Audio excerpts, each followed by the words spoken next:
Hi நண்பர்களே, யூடியூப்பில் video போடும்போது நம்மில் பலருக்கு வரும் மிகப்பெரிய பயமே இந்த காப்பிரைட் தான்.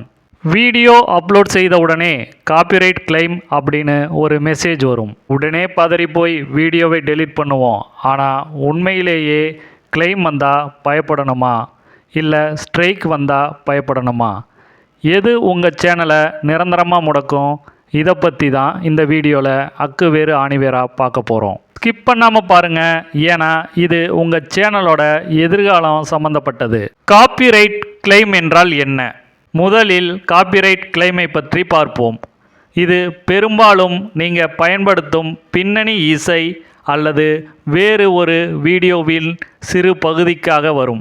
இதில் முக்கியமான விஷயம் என்னென்னா, காப்பிரைட் கிளைம் வந்தால் நம்ம சேனல் பாதிக்கப்படுமா என்பது தான். கிளைம் வந்தால் உங்கள் சேனலுக்கு எந்த பாதிப்பும் வராது, சேனல் பேன் ஆகாது. அடுத்து உங்களுக்கு என்ன கேள்வி எழுதுன்னு புரியுது. இதனால் நம்ம மானிட்ரேஷன் பாதிக்கப்படுமா அப்படிங்கிறது தான். நீங்கள் மற்றவங்களோட வீடியோவை பயன்படுத்தும் போது இதில் உள்ள ஒரே சிக்கல், அந்த வீடியோ மூலம் வரும் விளம்பர வருமானம் முழுவதும் ஒரிஜினல் உரிமையாளருக்கே போய்விடும்.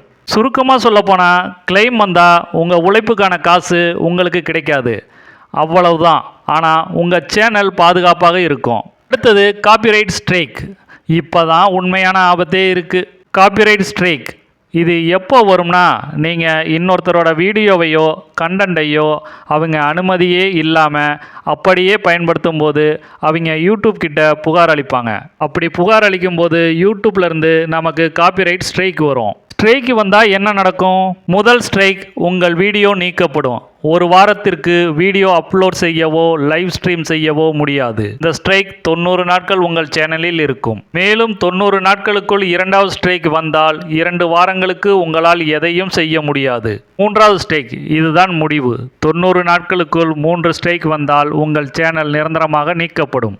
காப்பிரைட் ஸ்ட்ரைக் அப்படிங்கிறது ஒரு ரெட் கார்டு மாதிரி. இது உங்கள் சேனலோட வளர்ச்சியை மொத்தமாக நிறுத்திடும். சரி, இதிலிருந்து எப்படி தப்பிக்கிறது? சில டிப்ஸ் இதோ. Own content. முடிஞ்ச வரைக்கும் உங்கள் சொந்த உழைப்பில் உருவான வீடியோக்களை போடுங்க. Royalty free music, YouTube audio library அல்லது வித்தவுட் காப்பிரைட் இசையை பயன்படுத்துங்க. Fair use.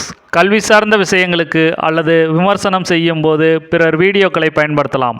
ஆனால் அதுக்கும் சில விதிமுறைகள் இருக்குது. பெரிய சேனல் வீடியோவை போடுறீங்கன்னா அவங்ககிட்ட முறையாக அனுமதி வாங்கிறது நல்லது. அடுத்து கம்யூனிட்டி கைட்லைன் ஸ்ட்ரைக். அதாவது யூடியூப் கூறியுள்ள வரைமுறைகளுக்கு எதிராக தவறான தகவல்களை பரப்பினாலும் சேனல் முடக்கப்படும். இதையும் நீங்கள் கவனத்தில் வச்சுக்கணும். இப்போ உங்களுக்கு தெளிவாக புரிஞ்சிருக்கும்னு நினைக்கிறேன். கிளைம் வந்தால் வருமானம் போகுமே தவிர சேனல் போகாது. ஆனால் ஸ்ட்ரைக் வந்தால் சேனலே போயிடும். அதனால் மற்றவங்க வீடியோவை பயன்படுத்தும் போது ரொம்ப கவனமாக இருங்க. இது போன்ற யூடியூப் டிப்ஸை தெரிஞ்சுக்க நம்ம சேனலை சப்ஸ்கிரைப் பண்ணுங்கள். அடுத்த வீடியோவில் சந்திப்போம். நன்றி.